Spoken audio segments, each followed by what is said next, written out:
사도행전 14번입니다. 지금까지는 사도행전 안에 있었던 로마서를 저희들이 읽었습니다. 그래서 오늘은 사도행전 20장 성령에 이끌려 라는 제목으로 함께 말씀을 나눠보도록 하겠습니다.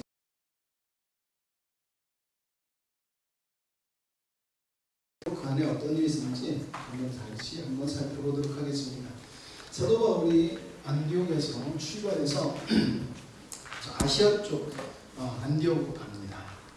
그래서 안디옥에서 갈릴리 지역의 교회를 권면하면서 자신이 세웠던 1차 때, 2차 때 세웠던 교회를 권면하고 교회를 세우는 일을 합니다. 그리고 나서 에베소로 갑니다. 여기서 우리가 잘 아는 브리스길라와 아굴라를 만나고 그리고 아볼로에게 하나님의 도를 가르치고 고린도 교회로 파송합니다. 자, 그리고 바울이 어떤 제자들에게 세례를 주고 안수하자 성령이 임하여 방언도 하고 예언도 하는 역사가 사도 바울의 3차 전도 여행에서 발생됩니다. 그래서 에베소에서 3년 정도 사역을 하면서 많은 사람들을 하나님 앞에 인도합니다. 그리고 많은 이적들, 기적들을 행하였습니다. 자, 그러던 와중에 고린도 교회의 분쟁 소식을 들어요. 자기가 브리스길라와 아굴라에게 파송했던 고린도 교회에 분쟁이 있다는 소식을 듣고 그것을 중재하기 위해서 서신을 보냈는데 그게 바로 고린도 전서예요. 그래서 사도 바울은 그냥 너희들이 싸운 거 누가 잘못했다, 누가 옳으냐 틀리냐를 말하는 것이 아니라 예수 그리스도의 복음, 십자가의 복음과 하나님의 창조 의도에 입각해서 너희들이 어떠한 모습인지 스스로 그 모습으로 서 나가야 된다는 것이 서신의 내용이라는 것이에요.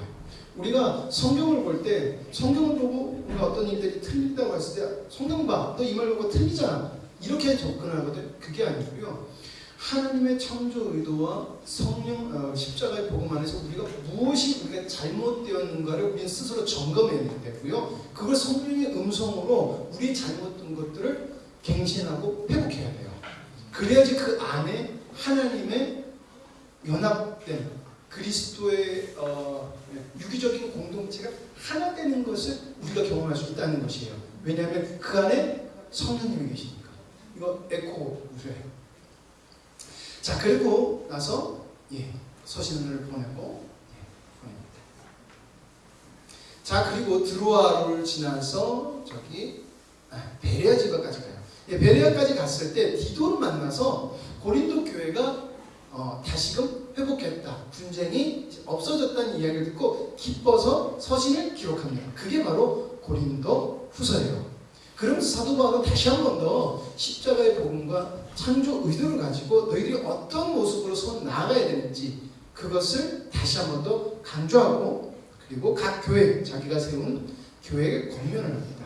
그리고 나서 발걸음을 고린도로 옮기고 여기서 3달간 머물면서 교회를 섬겨요.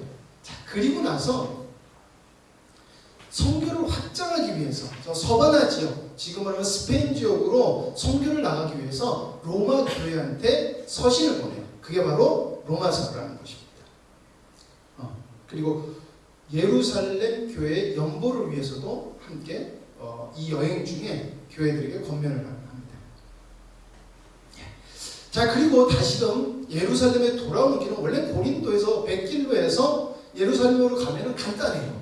그런데 사도 바울을 해하려고 하는 자들이 있다 그래서 해로로 가는 게 아니라 육로로 바꿔서 다시금 이제 예루살렘으로 가게 돼요.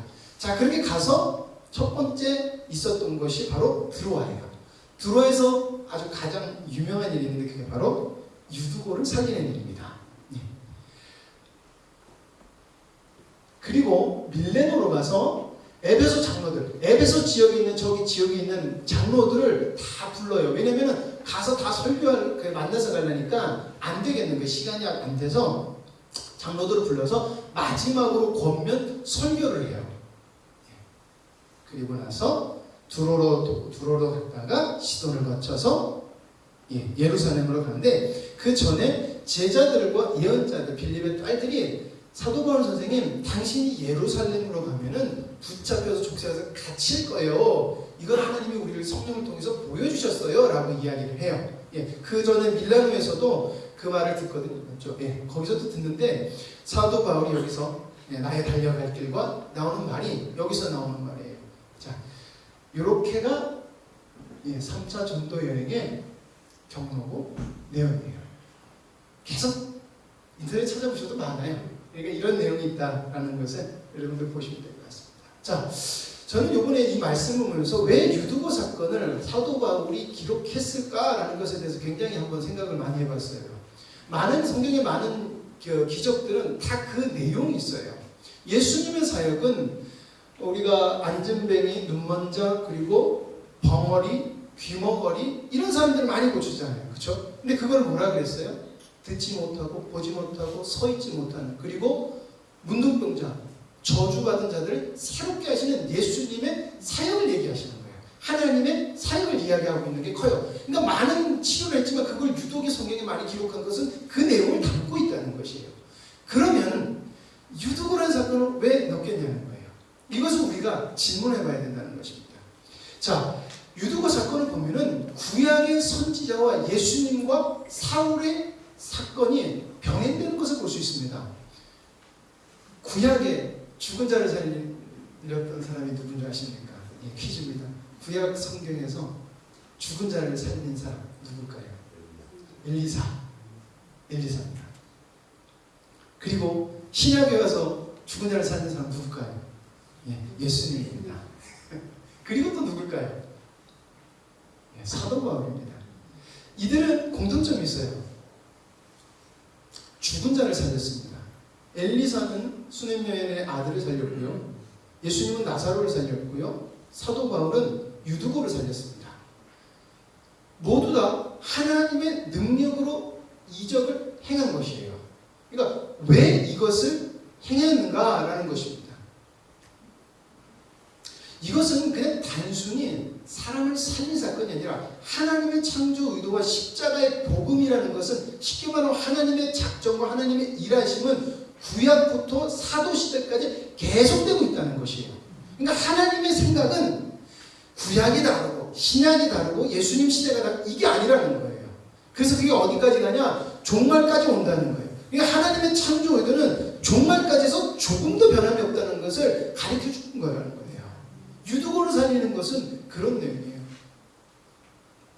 그래서 단순히 기적이 아니라 예수 그리스도 부활로 말미암아 우리가 어떠한 새 생명을 얻고 있고 어떤 능력을 얻게 되는가를 하나님은 죽은 자를 살리심으로 우리에게 보여주시는 사건이라는 것입니다. 예, 그래서 우와 살렸네 여기 집중하는 것이 아니라 하나님의 의도로 가야 된다는 거예요.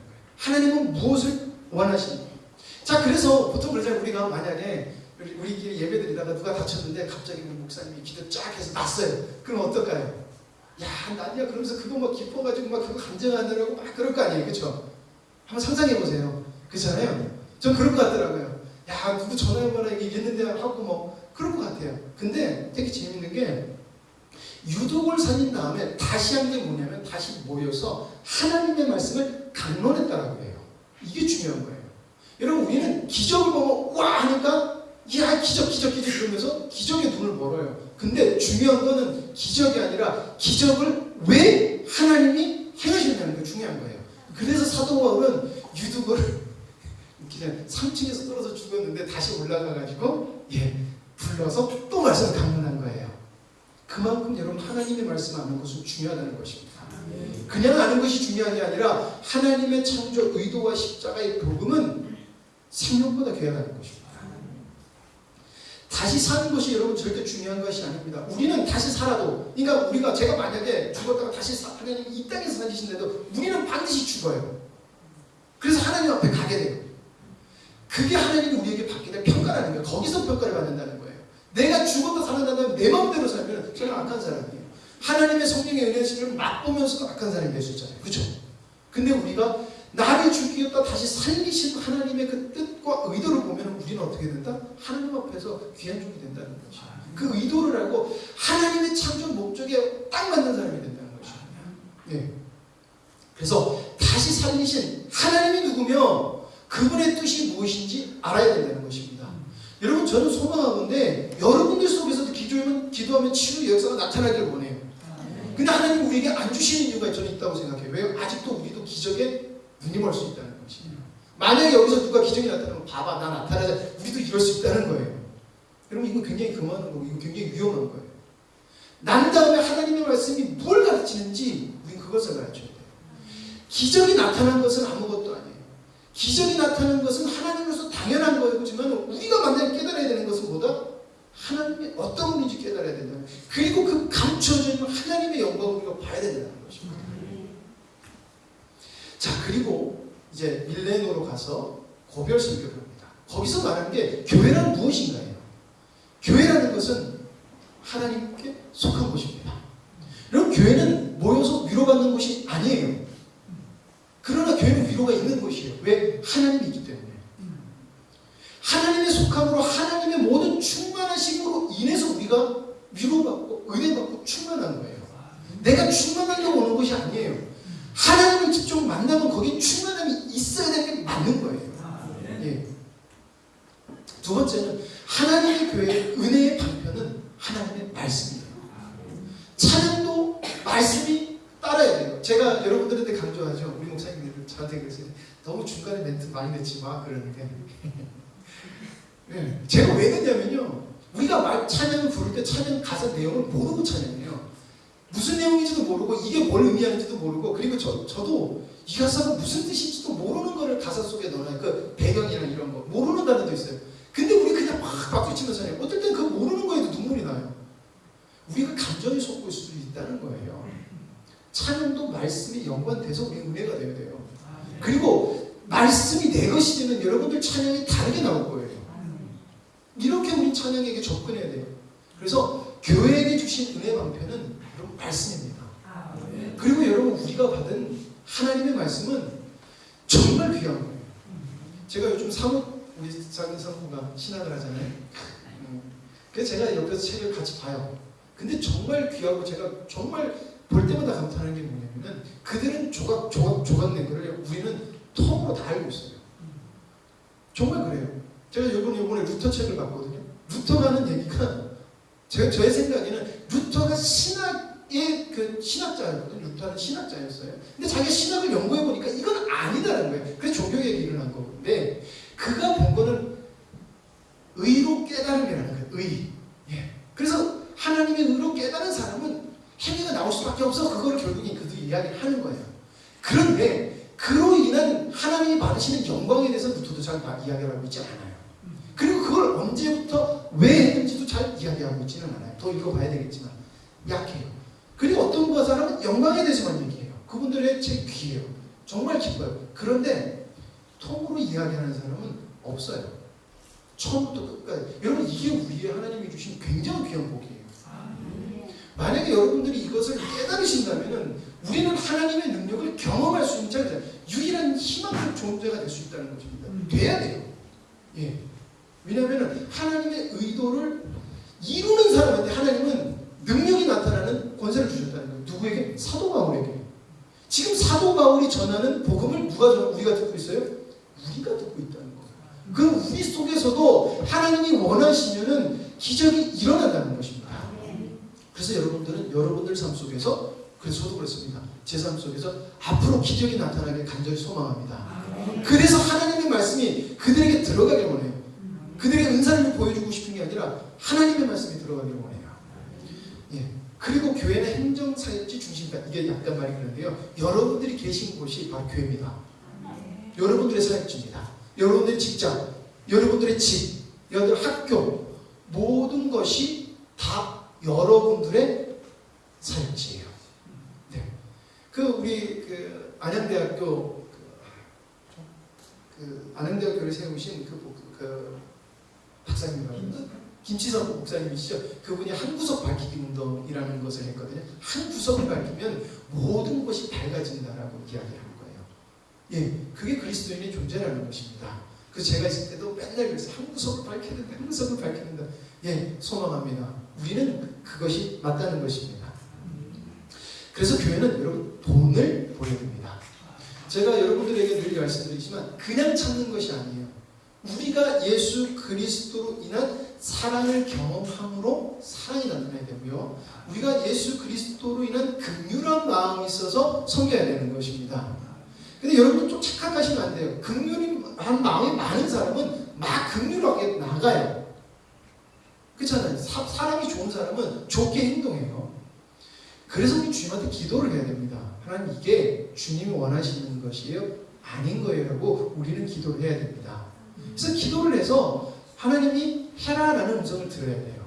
다윗이 그랬습니다. 다윗이 아말렉한테 자기 가족들이 모두 끌려갔었을 때, 자기를 섬긴 모든 사람들이 끌려갔었을 때, 얘들아 가자라고 안 그랬어요. 그랬어요. 하나님 따라 가오리까. 그 절박한 순간에서도 하나님 가야 됩니까? 말아야 됩니까가 다윗의 행동이었다는 것입니다. 첫 번째, 그건 하나님을 인정하는 것이고, 그건 하나님의 주권에 붙들려 있다는 것이에요.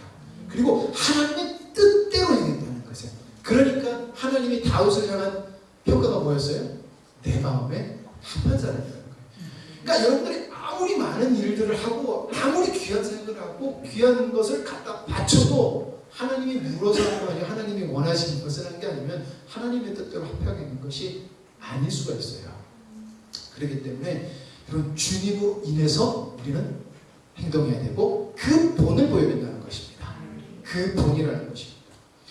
교회를 대적하는 것은 내부에도 있고요, 외부에도 있습니다. 이것은 우리가 주님 앞에 가는 그날까지, 그리고 이 땅이 끝나는 그날까지 이건 계속됩니다. 왜 교회 안에서 이러지? 예, 지극히 당연한 겁니다. 왜냐하면 여기는 가라지도 있고요, 여기는 양의 탈을 쓴 이리도 있다는 것입니다. 예, 그렇기 때문에 교회는 교회 내부, 외부에서 끊이지 않는 공격을 받습니다. 그래서 여러분들, 누가 여러분들을 핍박하거나 여러분들의 명을 상하게 하려면 여러분들 당연한 것입니다. 더 주님 바라보시고 하나님이 나에게 뭘 원하시는지 여쭤보시기 바랍니다. 예, 하나님의 나라 복음을 가진 자와 그 사명에 대해서 마지막으로 나눠보도록 하겠습니다. 하나님의 복음을 가진 자는 하나님의 원하심을 따라서 행동해야 됩니다. 조금 전에도 말씀드렸지만 이것이 옳게 보인다고 바로 움직이지 마세요. 왜냐하면 사람은 기질상 자기가 생각되는 대로 바로 움직이는 것이 사람이더라는 것이에요. 일을 막 좋아하는 사람은 일거리만 보면 바로 가요. 근데 돌다리도 두드려 본다는 사람이, 우리 애나가 처음에, 우리 애나가 이유식을 처음 하는데요, 애들은요 뭐 입에 주면 무조건 이렇게 물잖아요. 물어보잖아요. 근데 얘는 안 그러더라고요. 처음 이유식을 만들어서 처음 숟가락으로 입에 떠주는데 바로 이렇게 내밀어서 맛보트 보고 딱 지맘이 있으니까 푹 물더라고요. 우리 애는 돌다리도 두드려보고 또 두드려보고 그런 성격이더라고요. 쟤는 그래서 뭘 가르치기가 정말 힘들어요. 그런데 하려고 하면은 끝까지 하는 성격이더라고요. 예, 사람마다 달라요. 그러나 여러분 중요한 게 있습니다. 하나님의 원하심을 따라 우리는 그 기준을 세워야 돼요. 그랬을 때 하나님은 우리 기질도 쓰시는 하나님입니다. 내 기질이 하나님을 넘어서는 절대 안 돼요. 우리의 기질은 하나님이 주신 귀한 은사고 도구지만 이걸 넘어서는 것은 하나님의 질서를 넘어서는 거고, 결국 그렇게 되면 교만으로 쓰러져요. 예, 그래서 첫 번째로는 복음을 가진 자는 전해야 합니다. 유대인과 헬라인들에게 하나님에 대한 회개와 우리 주 예수 그리스도에 대한 믿음을 증거한 것이다. 그러니까 자기는 예수 그리스도에 대한 믿음을 증거한다는 거예요. 예수 그리스도를 증거했다는 거예요. 거기 안에 이적도 있었고, 아까 저번에 계속 말씀드렸던 바로 자기가 왜 이것을 전했고 왜 이 기적이 있었는지 그것을 전했다는 것이에요. 예수님 믿고 천국가 이거 전했다는 것이 아닙니다. 예수님이 왜 하나님의 아들이며 하나님의 아들을 통해서 하나님은 인간에게 무엇을 주시는지, 그리고 인간은 어떤 존재인지 이것을 이야기했다는 것입니다. 그것을 바로 복음을 가진 자가 전해야 된다는 것입니다. 그리고 이것이 복음이라는 것이에요. 두 번째는 성령의 인도하심을 따라야 됩니다. 자, 사도 바울이 이야기를 합니다. 보라, 이제 나는 성령에 매여 예루살렘으로 가는데 거기서 무슨 일을 당할지 알지 못하노라. 이 얘기를 한 이유가 뭐냐면은 하나님이 너 예루살렘으로 고난당할 거야 라면서 벌써 자기가 예루살렘으로 잡힐 것 예상이 되는 거예요. 근데 알 수는 없어요. 그런데 이 길을 가야 돼요. 왜? 성령이 나를 내어서 이끌어 가신다는 거예요. 여러분, 우리 성령의 이끌리심을 받아야 돼요. 예수님이 왜 우리 오늘 성령 강림주일이잖아요. 예수님께서 부활 승천하심으로 왜 성령님 우리 안에 주셨습니까? 성령님의 인도함을 받으라는 겁니다. 말씀을 통해서 성령의 인도함을 받아야지 그게 바른 그리스도인이라는 것이에요.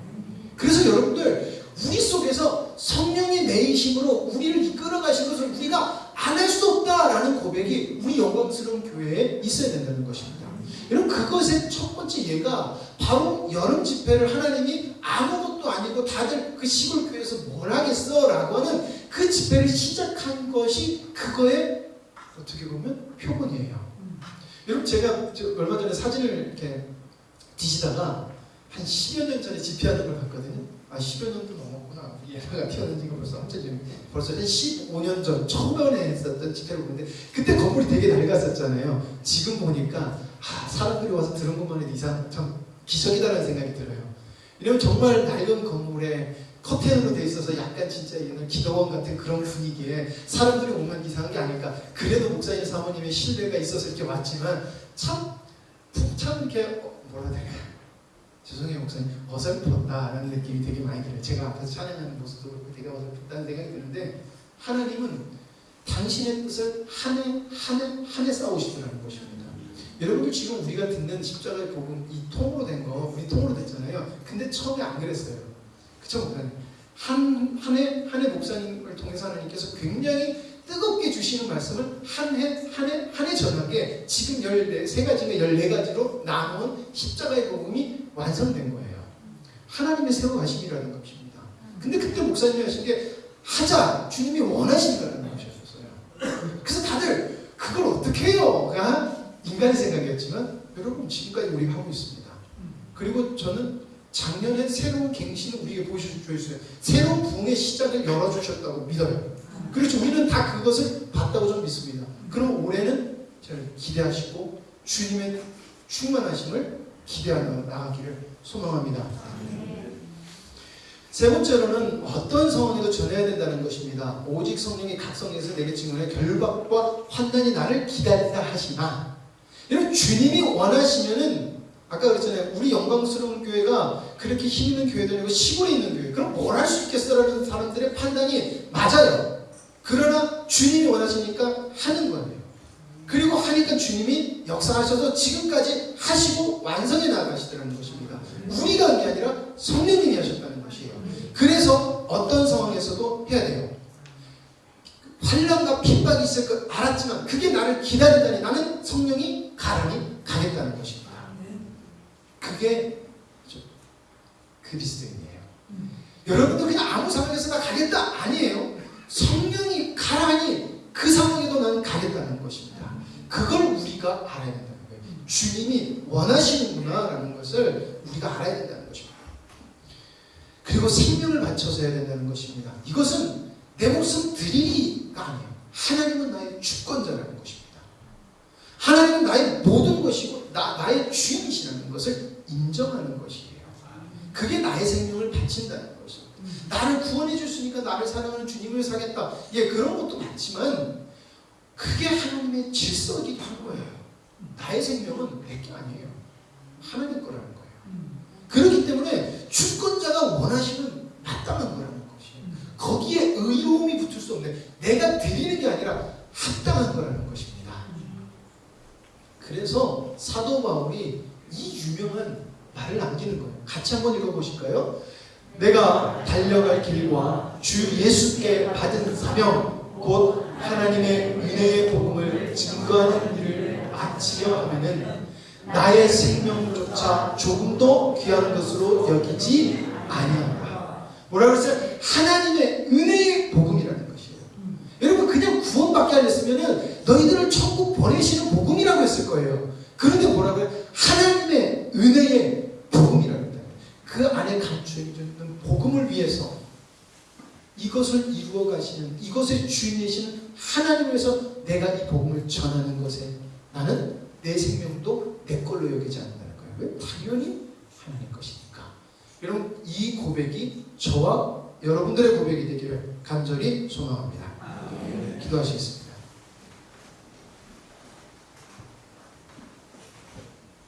하나님 감사합니다. 저희들에게 귀한 은혜를 주시고 계속해서 저희들의 마음과 영의 눈을 열어주시사 주님의 은혜를 누리게 하시며 반응케 해주신 주님 감사와 영광 올려드립니다. 그러나 저희들이 멈출 수 없는 것은 하나님의 능력은 한이 없으시고, 그리고 주님께서 우리에게 주신 것은 그 한없는 은혜 모든 것이기에 저희들은 멈춰줄 수 없습니다. 그것에 젖어들고 흠뻑 젖어들어서 살짝만 눌러도 흘러 넘치는 생명의 샘물처럼 흘러나오는 그 생명수가 되기를 간절히 소망합니다. 분명 주님께서는 사모하는 자에게 좋은 것으로 주시겠다고 하신 말씀을 저희들이 믿습니다.